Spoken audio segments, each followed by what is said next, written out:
Sri Hari 1. Realization of freedom from evils. Man, soul, being only a fragment of God, is identical with him in attributes. As God is totally free from evils, so is man, and this freedom from evils is not acquired, it is innate and axiomatic. In the Ramakaratammanasa, Saint Tulasydasa declares, soul being a fragment of God in its nature is sentient, pure and an embodiment of bliss. People have a strong conviction that they will attain God only after having freed themselves from evils. But the method of attaining God is quite different from that of gaining mundane materials. Mundane materials are acquired, while God, being eternally existent, is ever attained. The self, soul, is inherently free from evils and is ever attained. So this fact is to be accepted, this purity is not to be inculcated. Be indifferent to evils rather than try to wipe them out. If you try to get rid of them by accepting them in you, you will rather confirm them. The reason is that your wiping them out supposes their pre-existence. Every aspirant has the experience that evils were more forceful, more durable and affected him more quickly than they do today. This difference in measure should encourage him that really these evils are not inherent in him. Had they been a part of his nature, this difference could not have been there. There is a difference in the measure of evils while there is no change in the self. It means that evils are distinct from the self. All evils such as desire, anger, greed, infatuation, pride and jealousy etc., are asat, unreal, viz. Have no existence of their own and are born because of your affinity for the unreal.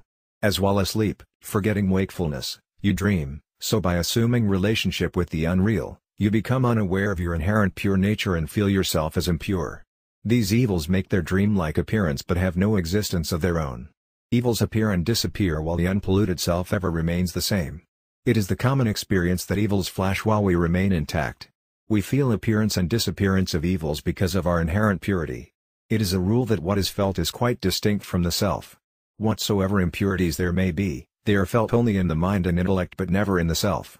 But by identifying the self with the mind and intellect we assume that they are in us. The mind and intellect being the evolutes of nature, prakriti, are perishable, while we being imperishable have no real relationship with the perishable mind and intellect. Then how can our relationship with the evils appearing in the mind and intellect stand? This is a principle that whatever does not exist in the beginning and the end has no existence at present also. Adavant-canasti vardamanapi tatyatha, Mandukya Karika 431. As in a mirror neither there was an image before, nor it will be afterwards nor it is actually at present though it appears, so is the case with evils. They were neither in us nor will remain in us nor are they really in us at present, though they may appear. As we are free from evils, so are others because the self of all is naturally free from all evils. Therefore instead of finding fault with others we should have an eye on the faultless self. If anyone performs an evil deed, we should think that being overpowered by the transitory evil he performed it but neither the evil nor its fruit is permanent. But the self remains unaffected.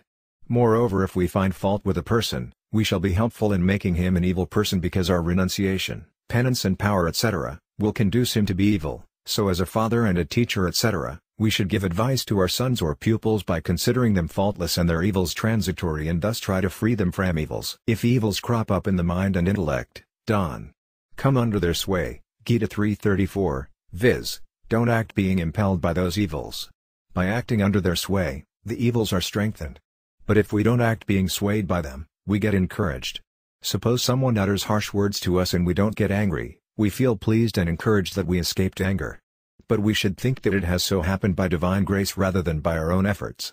So an aspirant should never come under the sway of an evil nor consider it in him as innate, even if it appears in him. The main flaw is the misuse of freedom bestowed upon us. It is up to us to accept the existence or non-existence of the unreal. We may indulge in evils such as fraud, forgery and violence etc., or not. Since we misuse this freedom, we have been snared in the cycle of birth and death. So an aspirant in order to safeguard himself against evils and the cycle of birth and death should not misuse this freedom. When a man by misusing his freedom associates himself with the unreal, he gets attached to sensual pleasures born of his association with the unreal. This attachment to sensual pleasures is the root of all evils. Inclination and taste for the unreal such as prosperity and pleasure and the desire to have and enjoy them are the root of all evils. He who feels agony has a desire for contact sensual pleasures because only the afflicted longs for any kind of pleasure.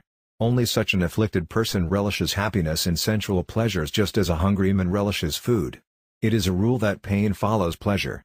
Lord Krishna declares, the pleasures born of contacts with objects are only sources of sufferings, Gita 5:22. Thus suffering precedes and follows pleasure. By knowing this fact, the desire for pleasure is renounced because no one desires suffering. The moment we discard this desire for pleasure, we become conscious of our inherent purity. Flawlessness, freedom from evils, is not a product of efforts, but it is innate, natural and axiomatic. If an aspirant holds that flawlessness is a product of efforts, egoistic feeling develops in him, and egoism is the root of all flaws. It is the duty of an aspirant to safeguard this flawlessness, viz., he should have a strong conviction that he is inherently free from all flaws and flaws can never enter him. Even then, if any evil appears before him, he should invoke God by uttering, "O Lord! O my Lord!" The Lord looks after his devotees in all respects, Gita 9:22. He safeguards their flawlessness and frees them from those evils which merely flash. Then why should we worry? We should depend on His grace by holding that He, who has made our flawlessness known to us, will also safeguard it. By having this faith in His grace, flashing of evils will also cease. As invocation to God is a means to be conscious of our inherent flawlessness, so the strong conviction that we are free from evils is also a means. The existence of His self is totally free from all evils, flaws and blemishes, and there is no possibility of any kind of evil or flaw in it. That flawlessness is innate, automatic, natural, eternal and axiomatic. Having a strong conviction in this flawlessness, become completely calm and quiet. Thus, by being calm, viz., by attaching a higher value to the flawless entity, we naturally realize the total lack of evils. Having once realized it, we never get deluded because it is not practice, it is rather an awareness of reality. 2. Eternal union with God and its realization. Prakriti, nature, and Purusa, soul or spirit, both are said to be without beginning, Gita 13:19, though both of them are beginningless, yet they are distinct and mature. Prakriti is always active while in Purusa there is no activity at all. This distinction should be understood clearly. In the scriptures, Prakriti is said to have two states, an active and active, but in fact the former state is called inactive when it is compared with the active state, otherwise activity in its subtle form never ceases. For example, when we perform our daily duties during wakefulness or when we are asleep, the activity in the form of decay of bodies never stops. In sleep also there are three kinds of activity. The first is that our light sleep gradually turns into sound sleep. The second is that by removing our tiredness we are refreshed. The third one is that the body decays and paces towards extinction. This activity of decay naturally goes on constantly from the creation to the dissolution of the universe. Prakriti is said to be inactive when the universe is dissolved. Why is it said to be inactive? It is said to be inactive because there is no creation at that time. In reality, nature never remains inactive. In nature, activity goes on during all states of wakefulness, dream, sleep, unconsciousness, trance, creation, hue creation, dissolution, and final dissolution all the time. An activity is going on every moment in all the evolutes of nature, such as minds, intellect, senses, bodies, riches, stars, planets, sun, moon, earth and oceans, etc. There is a continuous process. If someone awakens us while we are asleep, we say Tal, he awakened us in whole sleep. This proves that during sleep the process continues from birth to death in them, even though they appear steady in middle. Actually, there is no such steadiness. When we say that water of the Ganges is flowing at the same place where it was flowing yesterday, it does not mean that it is steady at the same place, but it means that it is continuously flowing. Similarly, the bodies in the world are also vanishing continuously, though they seem steady. But God and the Self remain uniform without the least activity or change or decay. Had there been any activity in them, they would have not remained uniform but would have changed. Everyone realizes that I Self is distinct from every activity of nature. Our activities of today are different from those of boyhood. The body passes through childhood, youth and old age naturally without making any effort, while the Self ever remain the same. We have identified the Self with the body. So the activity of the body appears to be the activity of the Self. So we say, am boyish, am young, am old, am sick, am healthy, etc. Identification of the Self with the body is ignorance and its non-identification is wisdom. Lord Krishna declares, the knowledge of etc., body, and kshatrajna, self, is to a wisdom. This is my verdict, Gita 13:2. An aspirant should realize the fact that all activities occur in the body only. It is only the body which lives and dies while the Self is ageless. Death destroys the body only. All physical activities of the gross body, reflection of the subtle body and trance of the causal body come under the sway of death while the Self is not subject to death. There is no activity at all in the Self. The Self stands witness to all activities. He who remains established in the steady Self is liberated, while he who is established in the active body is in bondage. Activity and inactivity, in other words, are also called pravritti and nivritti respectively. Every pravritti is turning into nivritti. During pravritti activity, also there is an automatic decay towards the end.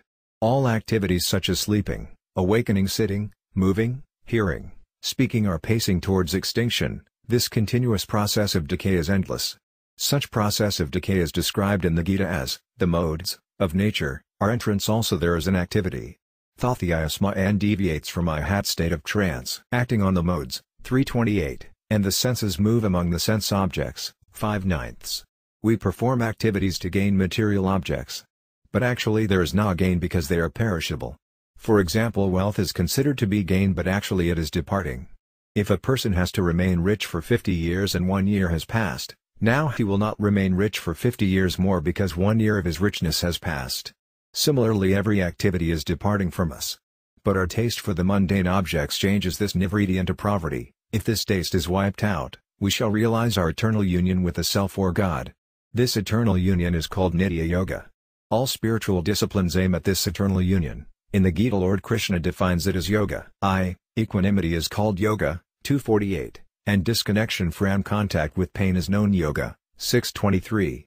In fact, both the definitions are one and same. It means that equanimity will lead to disconnection from worldly contacts, while discarding relationship with the world will lead to equanimity. This in the scriptures has been called the total extinction of the world along with root ignorance and attainment of the supreme bliss. The main stumbling block to this union is our attraction for mundane objects and actions. These objects and actions are the very forms of nature, prakriti. If this attraction is wiped out, we shall realize the actionless self. The reason is that attraction for the mundane objects is the main obstacle. 'Tis because of this attraction that a man gets interested in performing actions. This performance of action leads us to the sense of doership, which in turn strengthens our identification with the body. If there is no attraction for objects, there will be no inclination to action because an action is performed with a purpose only. How to wipe out this attraction, attachment? When a man ceases to have any attachment for the objects of senses or for akins and has renounced all thoughts of the world, he is said to have attained yoga. 3 methods for it.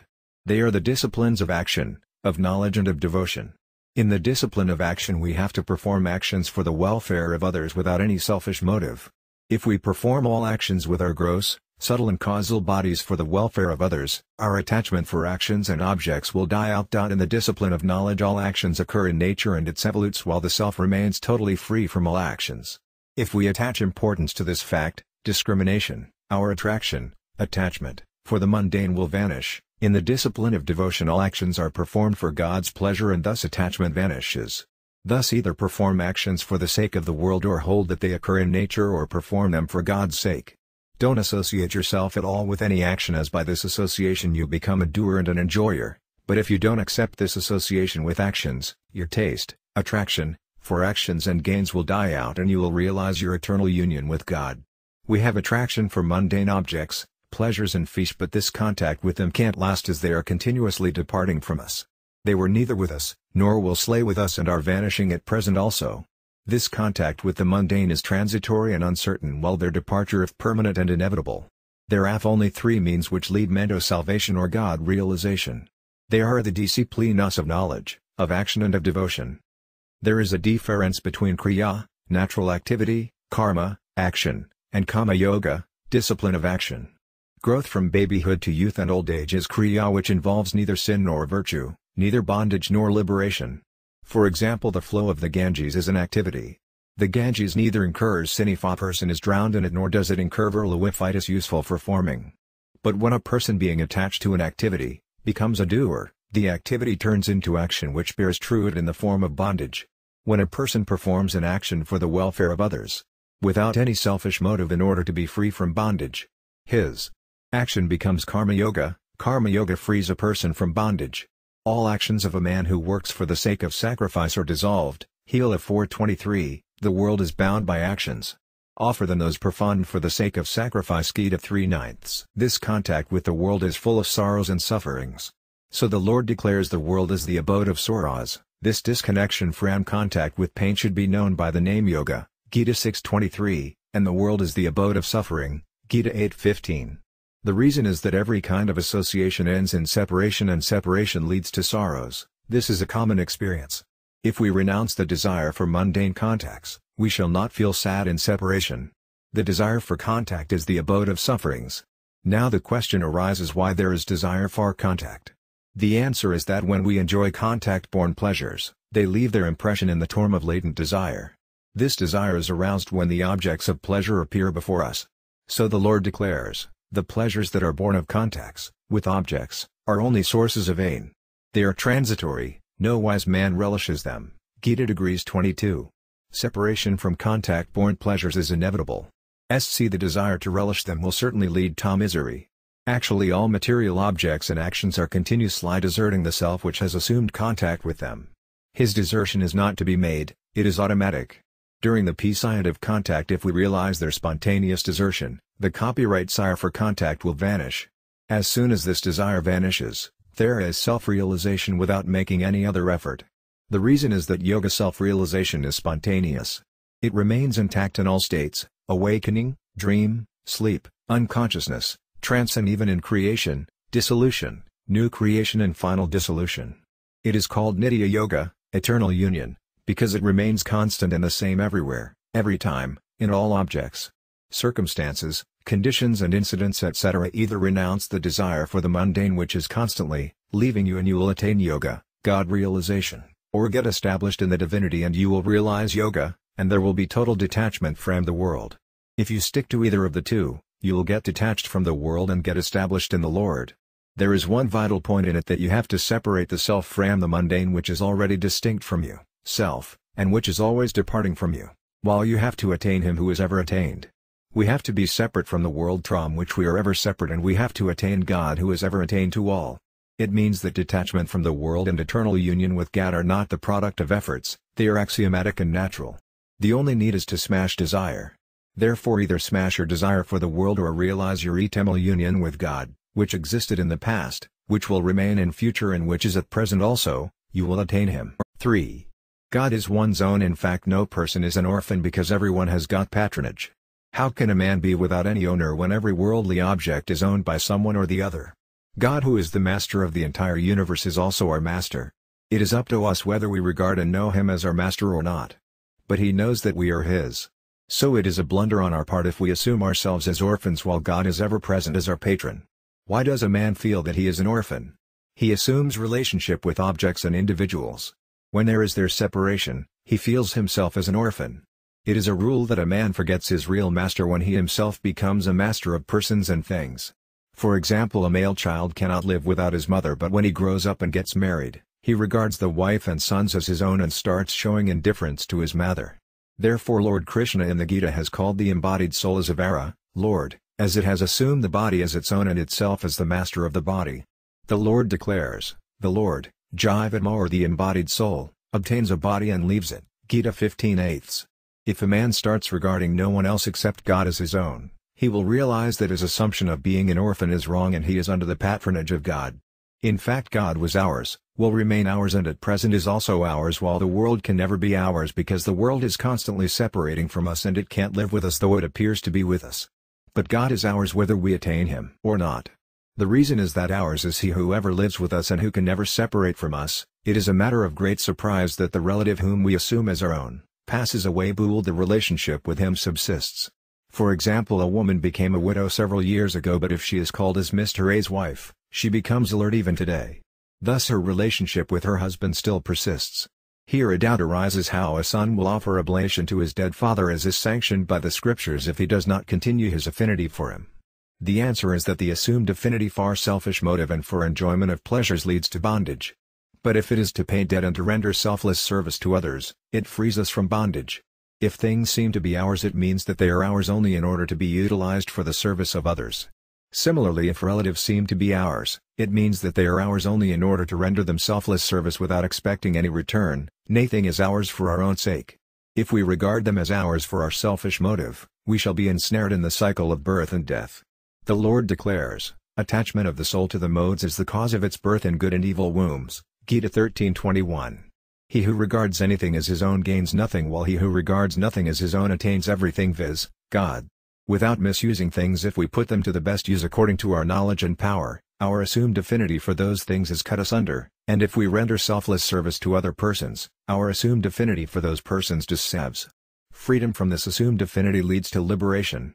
Now a question arises: why liberated souls, being free from such a debt or malefactor, can't attain salvation easily? If a person suffers for his evil deeds or he performs virtuous deeds such as offering of charity etc., his sins are destroyed but his debt and guilt still persist.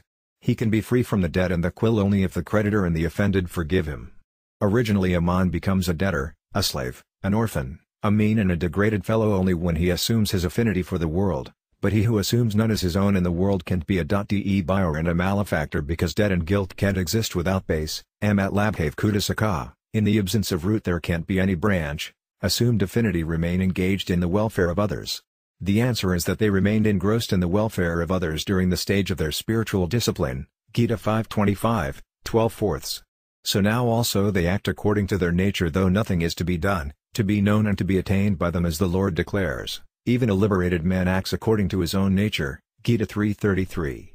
It means that by remaining engrossed in the welfare of others, their affinity for the world is completely detached, and therefore they have not to work for the welfare of others, rather the welfare of others becomes their spontaneous activity. Accepting God, whatever we regard as ours becomes polluted, because it is the sense of mindness which is filth, pollution. Let the filth of mindness be burned, Manasa 7/117a. Not only this, but by regarding the persons as our own, we want to become their master, but in fact we become their slaves. We want to set them right, but in fact they are set wrong.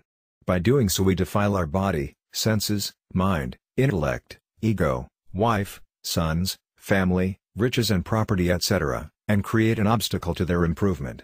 But if we don't regard them as ours, they are purified by God's power and become uncommon as God's gift, because in reality they belong only to God. If we regard an object as ours, it becomes polluted and we become orphans and slaves. But if we don't regard it as ours, it is purified and we are patronized and liberated. 4. Quest for truth and self-realization. The goal of quest is to know the self and the world rather than God.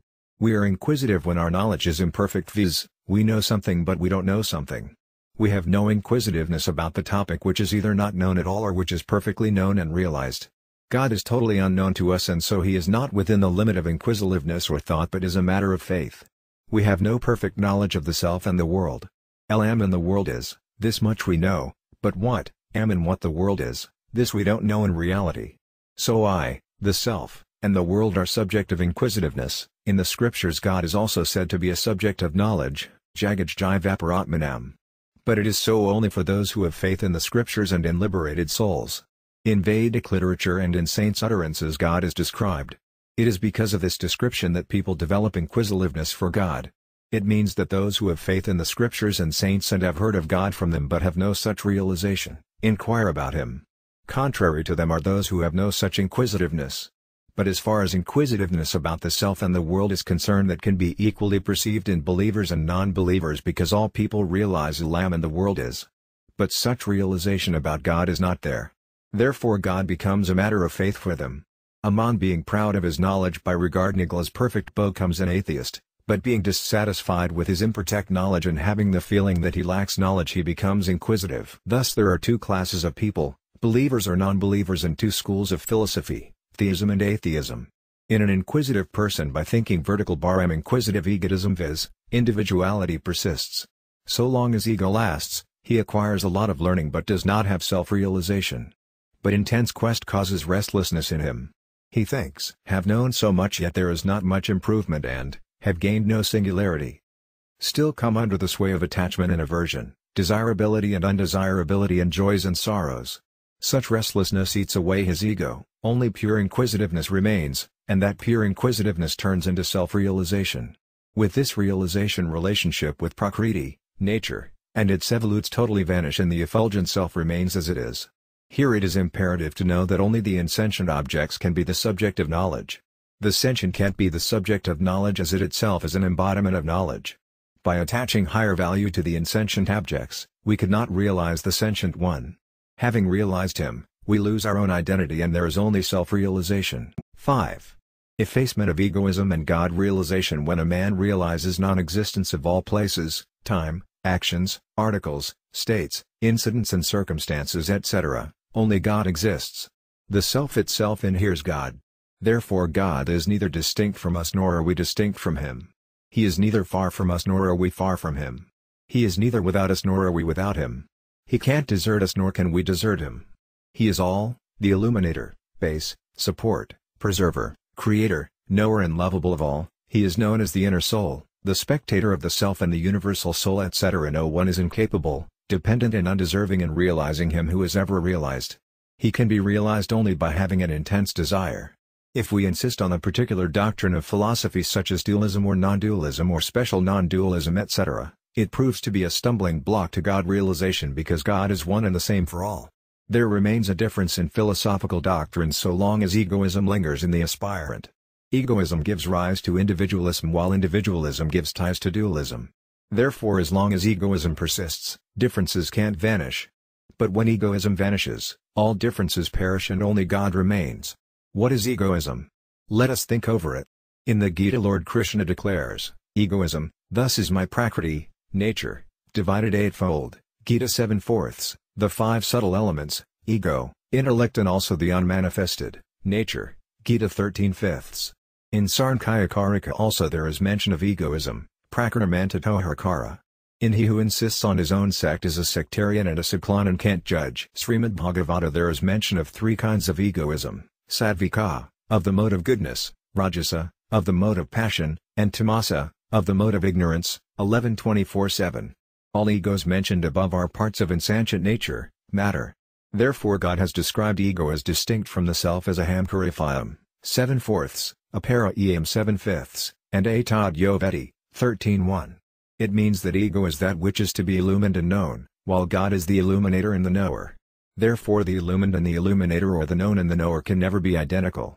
A man by identifying the self with ego holds vertical bar am. In Lam L is a fragment of prakriti, nature, while Am is a fragment of God, is. It means that I has its identity with not, the whole non-existent matter, while Am has its identity with is. It is called Am because of its relationship with I. If it, Am, renounces this relationship with I, it will not remain Am but it will remain is. That is God.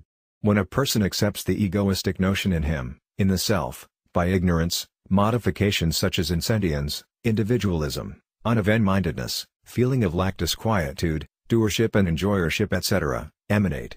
Therefore in order to wipe out this assumed egoistic notion, a person has to accept divinity, is, in himself because in divinity there is no egoism. Correctly.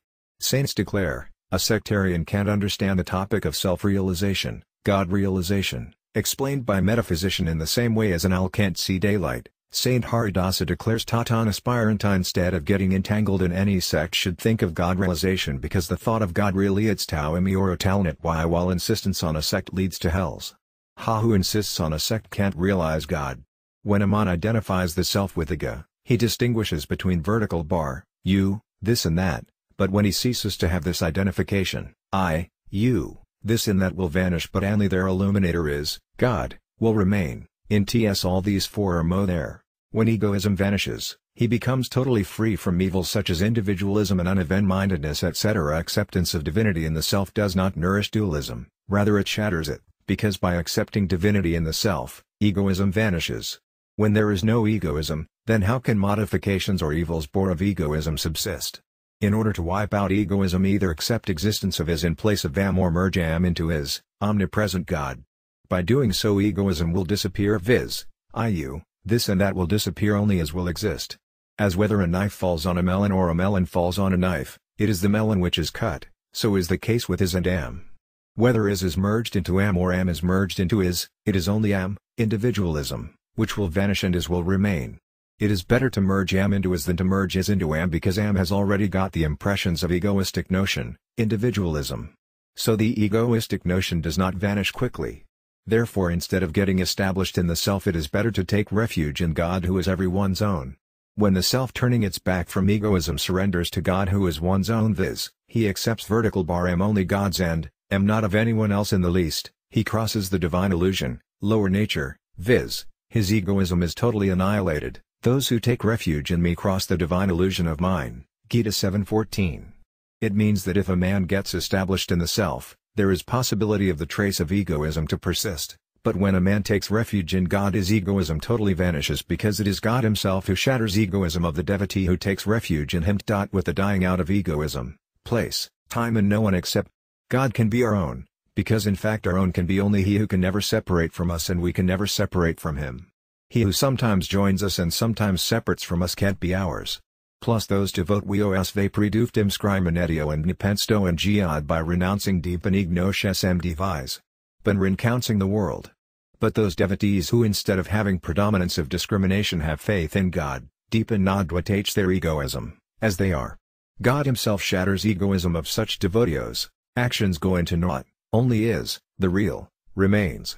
The knower does not remain, knowledge, self, tattva, remains, joys and sorrows don't remain, bliss remains viz, only divinity in the form of truth consciousness bliss solidified remains which in the Gita has been declared all is God, 7:19.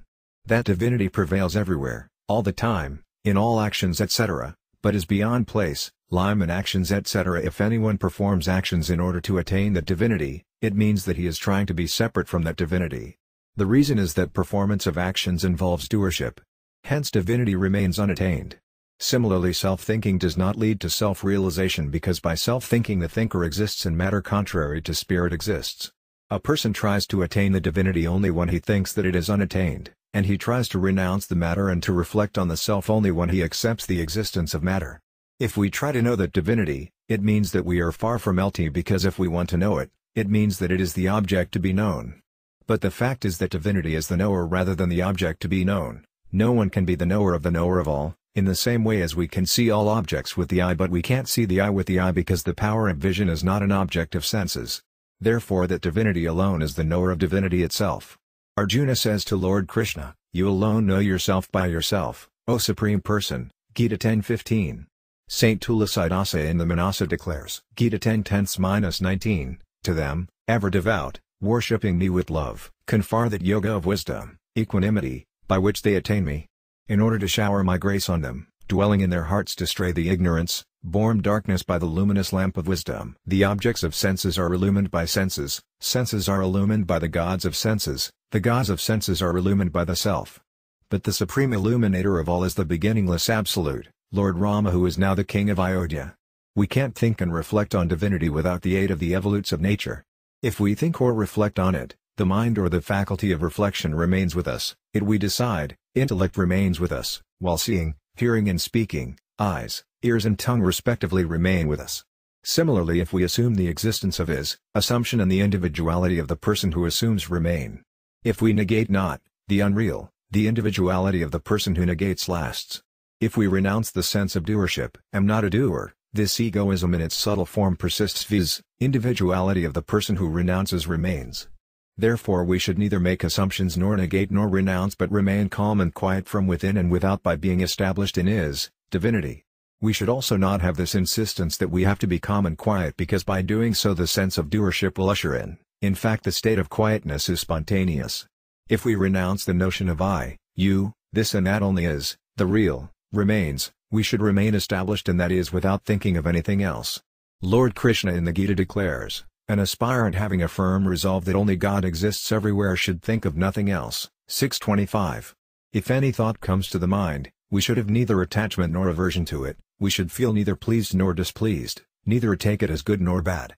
We should neither take it as our own nor should we accept it in our own self. We should become quite indifferent to it. In fact it is not in us. Attachment and aversion is a pair of opposites. This pair of opposites is the main stumbling block to God realization. Lord Krishna declares, attachment and aversion are the waylayers, Gita 3:34. In this way if we become quiet from within and from without by being established in God even for a second or two, it develops such a power which destroys the taste for contact, pleasures and also for attachment to the world. The reason is that in actionless divinity there is unlimited power. All powers emanate from that actionless divinity, they exist in it and also merge into it. In the world after every activity there is the state of inactivity which replenishes that power. For example when we get exhausted by speaking continuously, we remain quiet for some time and thus regain power to speak. We feel fatigued by walking continuously and having rested for some time regain energy for walking. By working hard throughout the day we feel tired but by sleeping we regain energy and are refreshed. Thus when one physical or mental activity is over and the other begins, in between the two there is actionless divinity. All mental activities are cowherdesses while Lord Krishna stands witness. As between the two cowherdesses Lord Krishna is visible, similarly between the two activities the self shines. Thus we get unique bliss. If we become quiet in that actionless divinity, we shall realize that self-evident divinity. In fact, the state of quietness is innate, axiomatic and natural. It needs no effort. Mere awareness of the non-existence of material objects should be there. 6.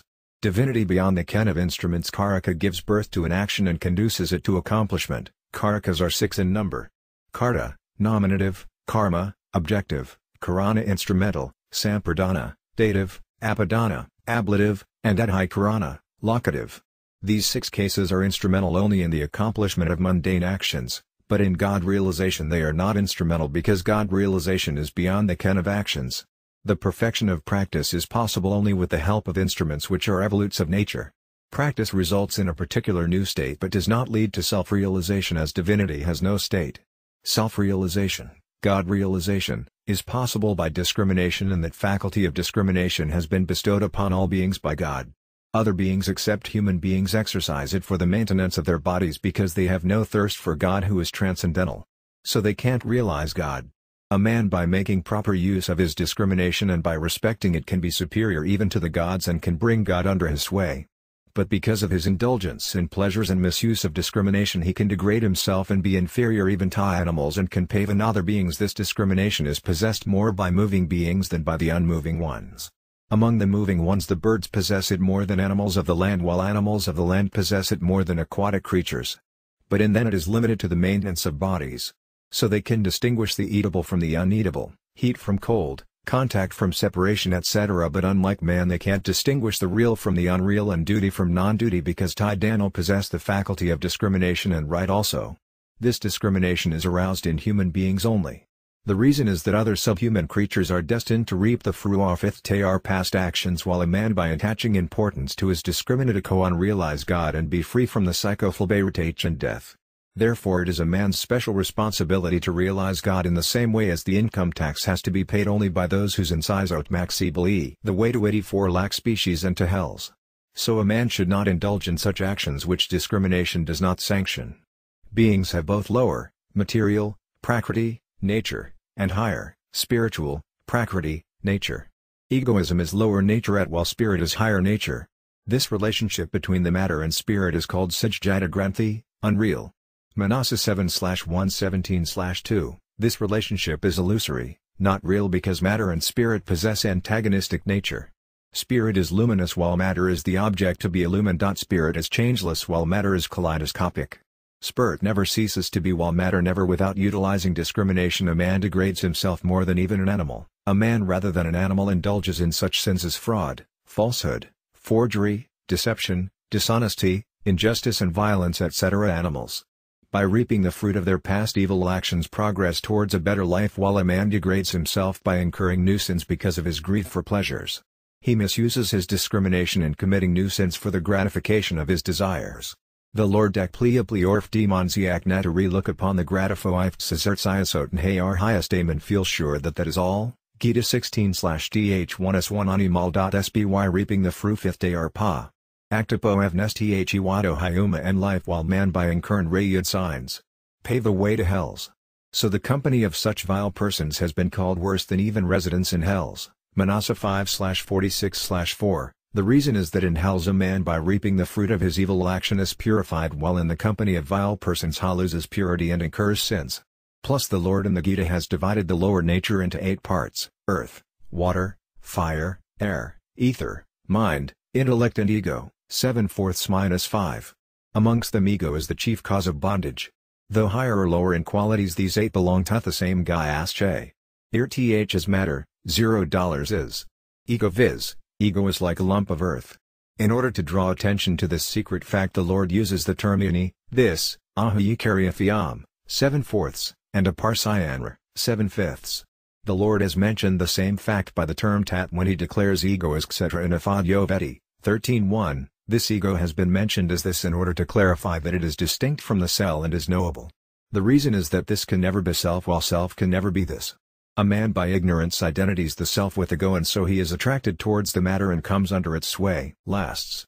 Both are distinct in nature, yet they are not enemy to each other. The spirit is the illuminator and supporter of the matter. The real is the bedrock of the unreal.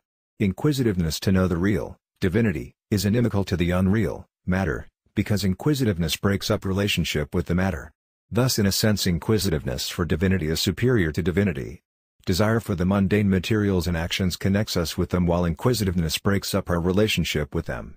In the desire for pleasure there is predominance of matter, ego, while in inquisitiveness there is preponderance of spirit. When in a man there is predominance of matter, he desires mundane pleasures. But when there is predominance of spirituality, he develops a desire for salvation or God realization. So long as a man remains engrossed in the mundane pleasures because of the predominance of matter, ego, he can never attain supreme peace or supreme bliss.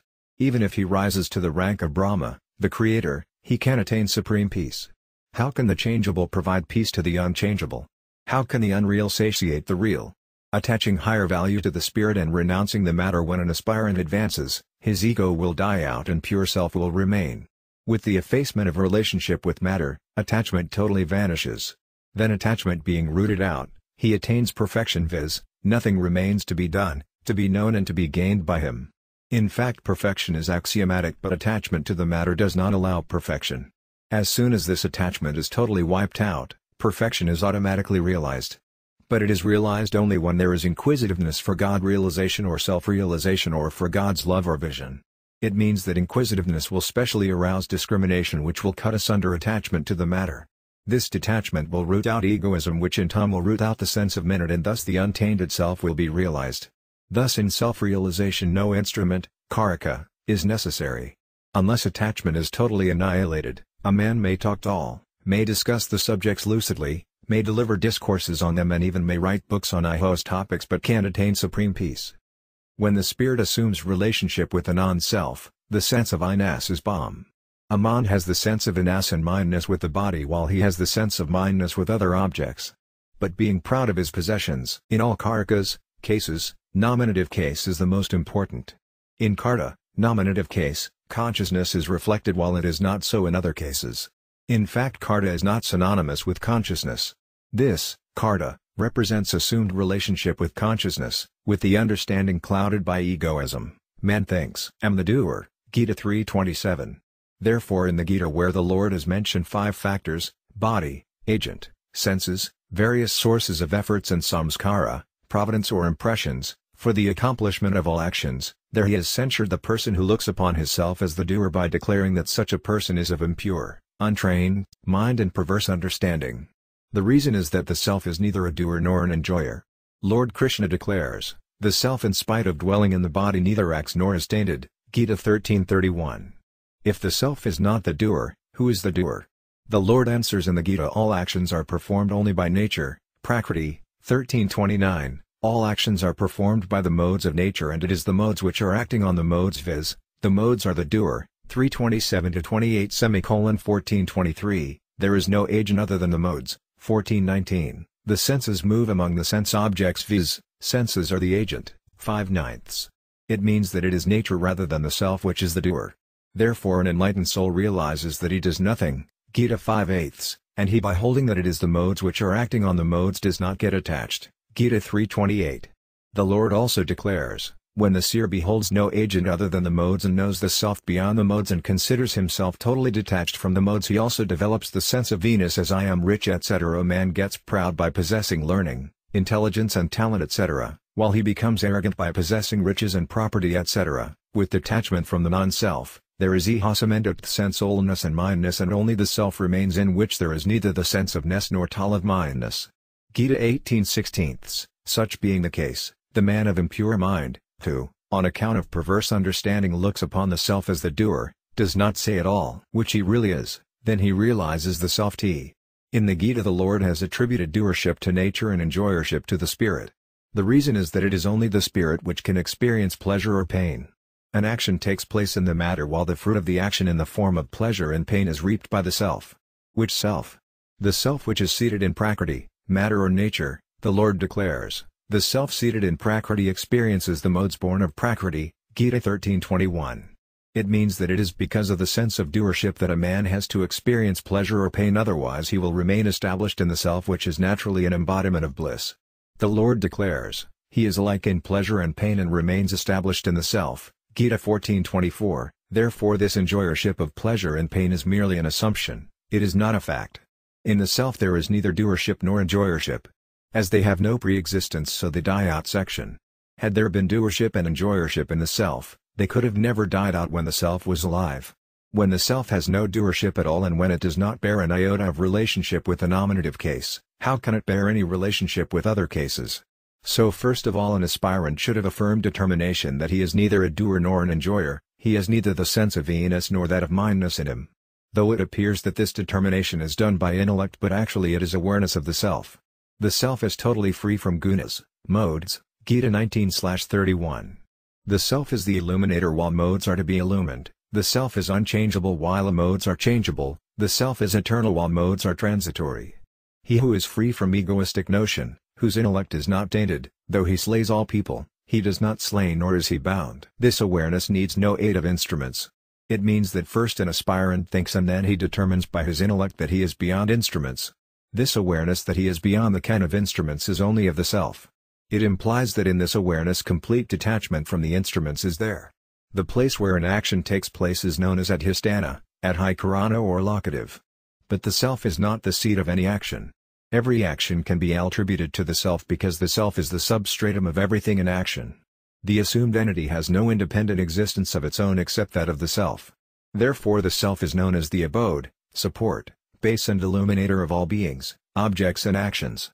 Thus in the cell there are no karakas, cases, such as karma, objective, karana instrumental and adhikarana, locative, ate. LT proves that divinity is beyond instruments, actions and objects which are evolutes of nature. Therefore self-realization or God-realization is not possible by means of material instrument, but it is possible only by cutting asunder the assumed relationship with prakriti, nature, and its evolutes. Out all the 6 karakas, cases, the 4, karta, nominative, karma, objective, karana instrumental and adhikarana, locative, have direct relationship with actants. These 4 can be used as nominatives. But it is not the case with sampradana, datwe, and apadana, ablative, cases. They are merely helpful in action, that is why the passive vose is not applicable in them. For example, he gave charity for a deserving hand, this is dative case. The donor undergoes no change when charity is offered. If there is no donor, the action of charity is not accomplished. He is called a karaka because he is helpful in the action of chanli simiatli. He came from the village. This is apadana, ablative, case. The village does. Durgo any change Bulil is called akase is coming a with the village. Actions on fourfold, utpadya, production, vikarya, modification, samskarya, pundication, and apya. At Landment sometimes they are called by 3 names, nirvartya, vikarya, and pripaj. Out of them the objective kaso apya does not undergo any change, as in, money does not undergo any change. 7. Description of the unreal which does not exist everywhere, all the time, in every action, object, person, state, circumstance and incident etc., is actually non-existent. Lord Krishna declares, the unreal has no existence, Gita 2/16. That which exists in a particular area or at a particular time or in a particular action or thing or person or state or circumstance or incident does not actually exist anywhere, anytime, in anything or person etc. That which exists in certain bodies, classes, castes, groups and stages of life only, can actually exist anywhere. If it seems to exist, it is transient. If the sense of doership is perceived in some persons but it is not perceived in others, it means that it is not real, it is merely assumed. Similarly, evils such as desires, anger, greed, delusion, arrogance, envy and jealousy etc., sometimes appear in the mind while sometimes they don't appear. It means that actually they have no existence of their own. They are not. If they had been real, they might have neither decreased nor vanished. In fact, modifications such as lust and anger have no independent existence. Modifications and independent existence are contrary to each other. How can modifications have an existence of their own, when they change? How can the reality which has an independent existence of its own and which remains the same undergo any modification? It is by misapprehension that we assume such modifications as lust and anger etc., in us. Thus by assuming them in us we try to wipe them out. But actually we strengthen them by supposing their pre-existence. Similarly we accept independent existence of the mind.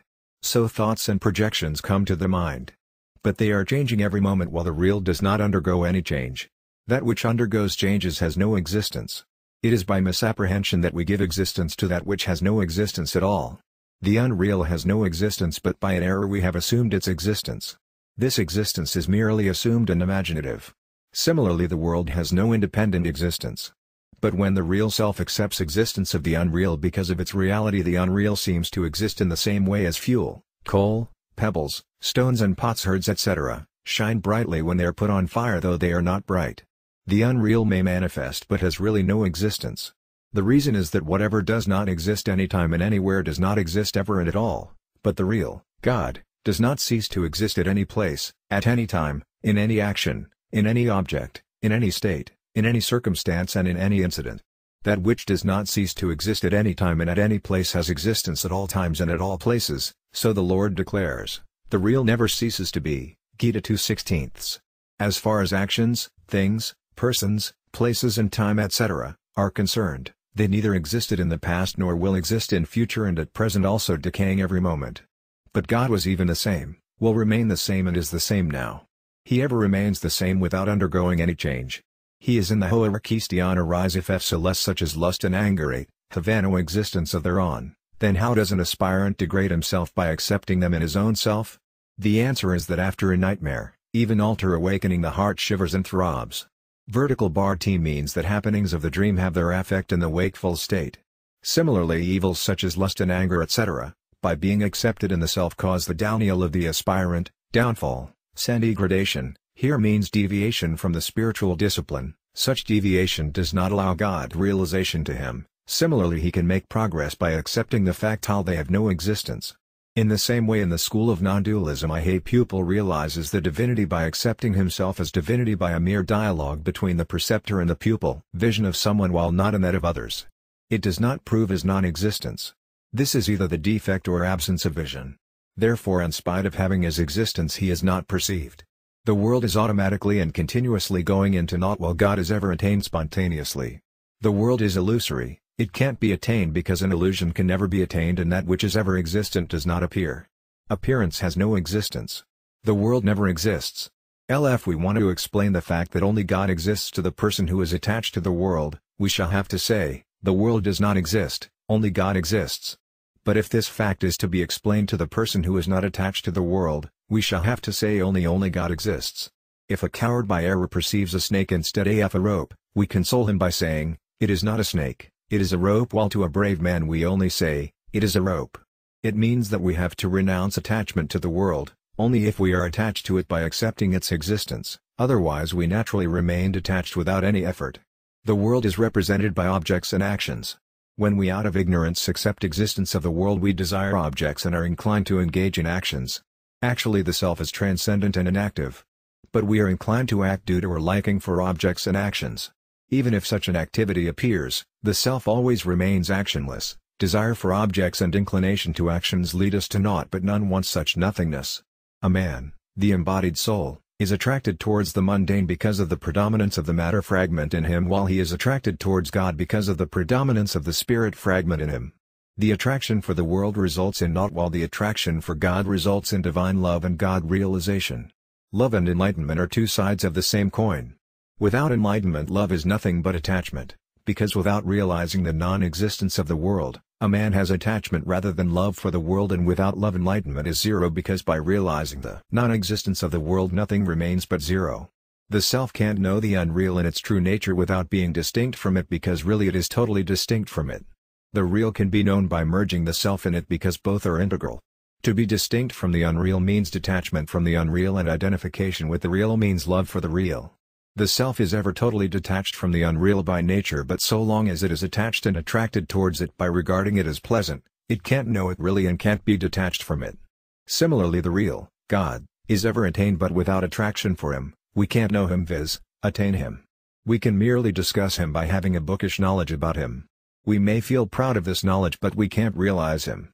Having no attraction for the unreal, we get detached from it. Such detachment leads us to the realization of the non-existence of the unreal and existence of the real, and all sorts of agonies perish. We know the real by having attraction for the real. By knowing the real is real, the real, God, is realized and bliss is attained. Total detachment from the unreal and attainment of the real are simultaneous. Similarly, destruction of sorrows and attainment of bliss are simultaneous. They are different only in names.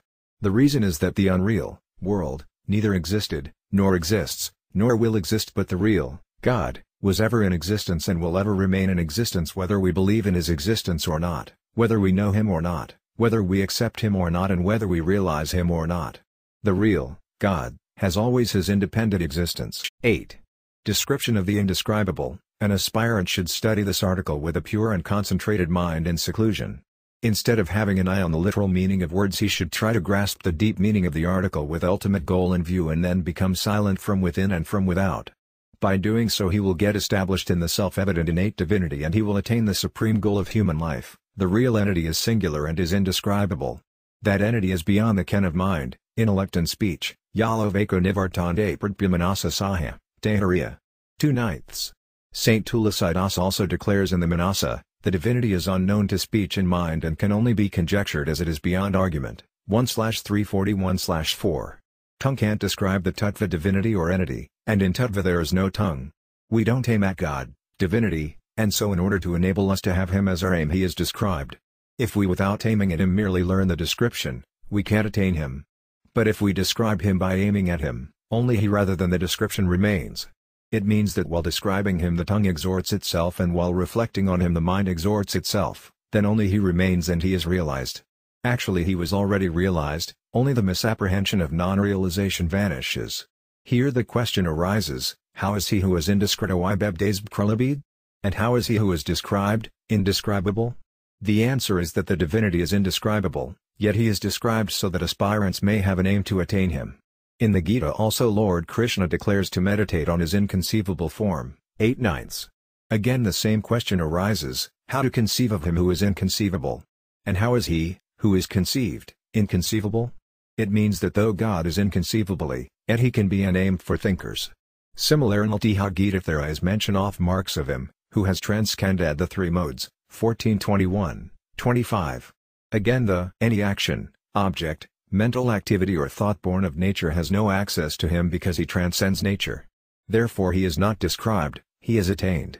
Actually he is ever attained to everyone, but we hold that he is unattained to us. So he is said to be attained. Now the question is why he who is ever attained seems to be unattained. The answer is that he seems to be unattained because we regard the unreal as real and want to gain it.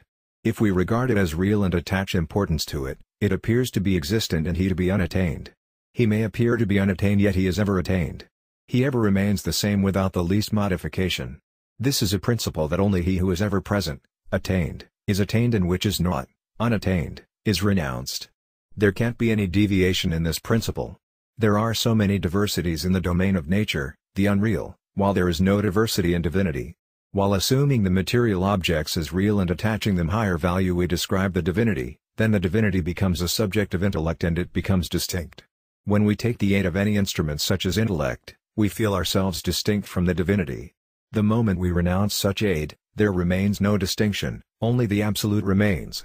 For example, day is the light period when it is contrasted with night, the dark period. So is the night, the dark period as contrasted with the light period. But in the sun there is neither day nor night, he is ever. Same question arises, how are there marks of him who has transcended modes? And if there are marks, how has he transcended modes? The reason is that there can be marks because of modus.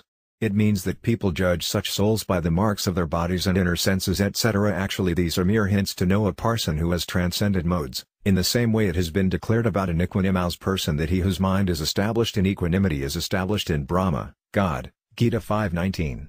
The description given in the scriptures is from our point of view. We accept existence of the unreal, so the scriptures describe the real from our viewpoint in our language in order to enable us to renounce attachment to the unreal. So there are different schools of philosophy. In spite of DLL schools of philosophy, the divinity is one. So long as there are, the spectator, the knower, the philosopher and philosophy, there is difference in the descripto of and divinity, otherwise the divinity illuminatir.g. So is the case with the sea and its waves. When they are compared, they seem to be different from each other. But in the water element there is neither sea nor waves. Similarly God is said to be endowed with attributes and also attributeless, to be endowed with form and also formless while he is none of them. The divinity is called the illuminator, the support and the base when he is compared with the objects to be illumined, to be supported and to be based respectively. The objects to be illumined, to be supported and to be based are limited, perishable and innumerable while he who is the illuminator, The support and the base is unlimited, imperishable and one. So the former will perish while the latter will remain. These nomenclatures such as the illuminator, the support and the base will disappear, only the divinity will remain. Having assumed identity with the body, that very tattva, divinity, is called saran, embodied soul. Similarly, having relationship with etc., it is called kshetri. As the divinity knows etc., it is called kshetrajvya. It is called the seer and the witness by having connection with the seen and the objects of witness respectively. But in fact that divinity in itself is none of them. It is called so only in relation with them. Is ever the same. In other words, it can be said that as long as egoism, the knot of spirit and matter, persists, there are differences. But when egoism ends, only divinity remains. God and the embodied soul have been described in two ways. The first one is that God is the sea and the embodied soul is his wave, viz., the wave belongs to the sea. The second one is that the soul, self, is the sea and God is its wave, viz., the sea belongs to the wave. Out of these two, the former sounds reasonable because when the sea and the wave are compared with each other, the sea appears to be more permanent than the transitory wave. Therefore the wave belongs to the sea don't not belong to the wave. Moreover, if the self is regarded as the sea and God as the wave, it will give birth to pride, and thus egoism, the knot between the self and matter, viz., bondage, will remain eternally while God will become transient. The reason is that the self has practiced this egoism, individualism from time immemorial. The divinity can be realized only by wiping out that egoism. Besides the above-mentioned two ways, there is the third unique point, that in water element there is neither sea nor wave, viz., there is no difference between the two. The sea and the wave are relative terms while water element is absolute. The divinity is singular when compared with the plural, spirit when compared with matter, real when compared with the unreal, existent when compared with the non-existent, eternal when compared with the transient, unborn when compared with the born, imperishable when compared with the perishable, an embodiment of truth consciousness bliss when compared with the world in the form of untruth unconsciousness suffering. It is said to be attained when we consider material objects as unattained, while it is said to be unattained when material objects appear to be attained. Its realization is said to be easy in contrast with the version that its realization is difficult. Otherwise, while it is ever attained, there is no question of easiness or difficulty in its realization, but actually that divinity is neither plural nor singular, neither matter nor spirit, neither unreal nor real, neither non-existent nor existent, neither transient nor eternal, neither born nor unborn, neither perishable nor imperishable, neither in the form of untruth unconsciousness suffering nor in the form of truth consciousness bliss, neither attained nor unattained, neither difficult nor easy. It means that the divinity is indescribable in words. That divinity is of independent existence in contrast with the dependent existence, and is natural in contrast with the unnatural. When we regard the unnatural as natural, it leads us to bondage. When we regard the natural as unnatural, the world appears to exist. But if we realize the natural as natural without accepting the unnatural, we realize the ever-existent divinity. That divinity has neither dependent nor independent existence, is neither natural nor unnatural. These terms, dependent independent and natural unnatural, are relative while the divinity is transcendental. That divinity is called is. In fact, it is not is in contrast with not but is transcendental. If we accept the existence of not, it can't be called not because not and existent, is, are contrary terms. How can not, unreal, exist, and how can existent, be not, non-existent? In fact, not has no existence of its own. But when by ignorance we accept the existence of not, then to wipe out this error we declare, the unreal has no existence, it is the divinity that exists. When not has no existence, it is also not possible to call that divinity is. It means that the divinity is called is when it is contrasted with not. In fact, it is neither not nor is. In the Gita, Lord Krishna declares, I shall describe that which is to be known, and by knowing which one attains immortality. It is the Supreme Brahma, the Absolute, who is beginningless and who is said to be neither existent nor non-existent. Gita 13/12. The divinity has no beginning. As he is eternal, how can he have a beginning? He is superior while others are inferior. He is neither real nor unreal. In fact, the terms beginning and beginningless, superior and inferior, real and unreal are in connection with Prakriti. Actually, the divinity has a unique character beyond all these terms. Lord Krishna has described this divinity as that which has to be known. That is merely a hint towards the divinity. It is also mentioned in saints' utterances that the divinity is neither wakefulness nor dream, nor sleep, neither beyond states, nor bondage nor liberation, etc. The reason is that all these are relative terms while he is transcendental. He can't be called by any name because he is beyond the ken of words. Only a hint is given about him by means of words. D. That divinity is neither manifest nor unmanifest, neither evident nor non-evident, neither small nor big, neither within nor without, neither above nor below, neither near nor far, neither. In the Gita, God has been described in three ways. 1. He is being, real, and non-being, unreal, 9:19. 2. He is beyond being and non-Balrog, 11:37. 3. He is neither being, existent, nor non-being, non-existent, 13/12. It means that he can't be described because he is beyond the ken of mind, intellect and words. Plus light speaker is a self-realized man and the listener is the true seeker. The divine knowledge which transcends words and senses is gained through words, as words have an uncommon and unthinkable power. But it is possible only when the listener aims at divinity rather than merely listening to the words. If he does not aim at divinity, he will learn facts only, he will not attain divinity, distinct nor indistinct nor distinct cum indistinct. The reason is that these are relative terms while the divinity is transcendental. As in the sun there is neither light nor darkness because he is ever bright. Similarly in him there is no light cum darkness because where there is light, there is no darkness, and where there is darkness, there is no light. Then how can light and darkness stay together? In the same way in divinity there is neither knowledge nor ignorance nor knowledge cum ignorance.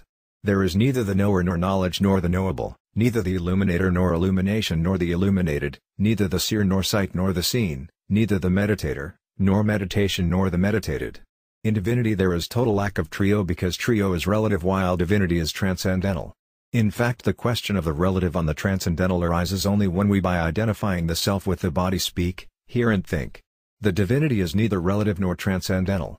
In fact, the divinity is awareness, which in the Gita has been declared as samadhi, memory. Memory is the term used in contrast with forgetfulness, but it is not in contrast with forgetfulness, it stands for self-awareness. The memory can be lost but there can't be any delusion in such awareness or realization. Unlike knowledge, divinity can't be forgotten but we can face from it. Something known can be forgotten but once realized divinity can't be forgotten that way. If we assume this forgetfulness, after memory again there will be forgetfulness. Therefore Lord Krishna in the Gita declares, having gained the knowledge divine, of self-realization, a person does not get deluded again. Gita 4:35. Assuming the unreal as real and attaching higher value to it, we forget divinity. Memory and forgetfulness are the terms from the viewpoint of the aspirant rather than from that of divinity. Even in the case of forgetfulness, divinity ever remains the same. If we accept the non-existent as non-existent, unreal, the existent, divinity, will remain as it is. By gaining memory, an aspirant does not feel that he has known something now which he did not know before. With this gained memory, he feels that 'twas always in his awareness, but he did not cast a glance at it. If we assume that it has been gained now, it means that this memory has a beginning while actually it is beginningless. That which has a beginning has an end and that which is beginningless is endless. 9. Silence, a spiritual discipline. Total detachment from all mental and physical activities is silence discipline. We should have a firm determination that nothing is left to be done, whether it is mundane or spiritual, and whether it is done with a selfish or a selfless motive. With such determination we should sit silently, preferably early in the morning after rousing up and bowing to God. As we had no thought of performing any deed in the least during sleep, so should we have no such thought of any deed in the least in the wakeful state. Nothing such as reflection or chant or meditation is to be done. There should be no thought of their performance or even non-performance. The reason is that the thought of non-performance is also an action. Actionlessness is spontaneous. An action has its root in mind, intellect and ego etc. Now become silent by determining that nothing is to be done in the least. If you can't become silent in this way, become silent by assuming that only God pervades everywhere. If you adore God endowed with attributes and form, be silent by thinking that you are lying at God's holy feet. But this is secondary. Priority goes to the point that nothing is to be done. By becoming silent in this manner, there are projections and distractions of the mind. Don't oppose them but be quite indifferent to them. Be neither pleased nor displeased with them, have neither attachment nor aversion to them. Don't get pleased or displeased with good or bad thoughts respectively. Neither get tainted with them nor assume affinity for them. You declare that your mind is very bad. But in fact the mind is neither good nor bad. It is the self which is good or bad. If the self is good, there are good projections of the mind. If the self is bad, there are bad projections of the mind. The self becomes good or bad by having affinity for nature. Without affinity for nature the self is neither good nor bad. As pleasure and pain are distinct but in bliss there is neither pleasure nor pain, it transcends both of them, so is the self, free from affinity for matter, neither good nor bad. Therefore don't get pleased or displeased by good or bad thoughts. When a thought comes to the mind, hold that it does not come, it rather runs out. The thought is the memory of past incidents or projection of future which are not at present. Actually, these thoughts are not coming, they are rather going out. Accumulated dirt and cobwebs are dying out. Therefore don't get attached to them, but be indifferent. Thus they will have no effect on you and they will naturally vanish, because it is a rule that whatever is born certainly dies. As we don't get credit for virtuous actions performed by others, so do we not incur sin for evil actions of others. Why? Because we have neither any relation nor cooperation with them. As there are virtuous and evil actions in the world, so are projections and distractions of the mind. We neither perform them nor wish to perform them. We get attached to them, and so they are called virtuous or sinful. Thus they bear fruit, which we have to reap. Therefore neither be attached to them nor support or oppose them, but be indifferent to them. Rise above action or inaction. Lord Krishna in the Gita declares, an enlightened soul has no interest in what is done and what is not done. 3:18. Therefore don't insist on action or inaction. Insistence on performance or non-performance of actions is called projection, pursuit, of the mind. Action and inaction, both are actions which involve effort. Therefore let silence automatically prevail by having not even the least connection with action or inaction. Thus we are completely detached from matter and attain supreme repose naturally, because all actions, physical or mental, are performed by nature alone. Thus on prevalence of total silence we naturally attain self-realization or liberation or divinity automatically. Atama Sahajavastha Madhyamajanadrana Kanastha Sastrasandha Tirtha Yatradhamadama. Pilgrimage is the pettiest discipline. Superior to pilgrimage is reflection on the scriptures. Superior to this reflection is meditation on and belief in God, while the supermost is self-realization, in which an aspirant naturally remains established in the self. Self-realization is neither wakefulness nor dream nor sleep nor unconsciousness nor trance. Self-realization is distinct from and superior to sleep, because in sleep we become unconscious and forgetful, while in self-realization we remain conscious and awake, and light of knowledge prevails. Lord Krishna in the Gita declares, others sacrifice all functions of the senses etc., into the fire of self-restraint, kindled by knowledge. 4:27. In fact we have not to become silent, silence is spontaneous. Those who have an inclination to Vedanta understand that the self, spirit, is neither a doer nor an enjoyer. Therefore self-realization is spontaneous. While becoming silent, if you feel drowsy, start chanting the divine name loudly or stand up. With this determination, remain silent without having any thought of the world till drowsiness overpowers you. It is very beneficial to remain silent. Both performance and non-performance take place in the domain of Natriya, L states up to the Nirvikalpa Samadhi. The hig form of Stratanki, in which even self-consciousness ceases, are in the domain of Nalura, because there is deviation even from that trance. Every action takes place in nature, and without action no deviation is possible. Therefore like walking, spiskanagangia, ringiat, sitting, standing, keeping silent, sleeping, unconsciousness and even trance are actions. 1. Means tal. So long as a man has relationship with nature, his trance is also an action, because there are two states in it, trance and deviation. When relationship with nature is renounced, no state remains, and he is self-realization, which is called Sahaja Samorstohajavastha, from which there is no deviation. This self-realization is in fact no state, it is transcendental. States are there in the Domophinatnuri, rather beyond self. So it has been called the supermost. Even for a second or two. Silence for half a minute provides you with a lot of power. Power is exhausted in an action while it is regained in silence. When we get exhausted by performing action, then we take sleep.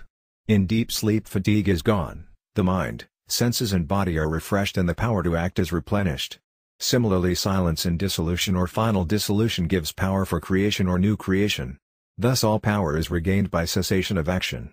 This actionlessness is a form of God who is ever attained. There neither was, nor is, nor can be any glory of action as it is of inaction. In inaction there is so much power which is never possible in action. The reason is that an action has a beginning and an end, so it is transitory. But an action has neither a beginning nor an end, so it is eternal. You can know and understand the art of keeping silent after pondering over this discipline for a few days. First take it for granted that there is such transcendental state known as Sahajavastha. It has been mentioned very rarely in the scriptures and saints' utterances. There has been in Simthila, Rajasthan, a saint named Sri Hari Ramadasaji Maharaj, in whose utterances it is mentioned as follows. He introduces himself as follows: Sri Himaladasaji Maharaja is our spiritual guide. Lord Rama, who totally transcends nature, is our supreme deity. This body is our temple. Effortless inaction is our worship. It is declared in Saint Kabir Das's utterances, thus silence, inaction, from within and without is the means for self-realization. This inaction leads to supreme goal. We had nothing to do in the past and we have nothing to do at present or in future. We have not to meditate even on God. We may prostrate on His holy feet but we have not to think of His holy feet. We have to think neither of the world nor of God. We have not to observe even mental projections. We make such mental observations only when we assume our relationship with the mind, but actually we have no relationship with the mind. No observation is to be made at all. This is not something insignificant but it is very important. This is the apex of all disciplines. All disciplines culminate in actionlessness. As a pus is a fragment of millions of rupees, so is this silence a fragment of the so-called God realization or self-realization or liberation. Saints have also called it Makasatsanga, communion with God through silence, and Akantaya Kadhyana, thought of the unthinkable viz., no thought at all.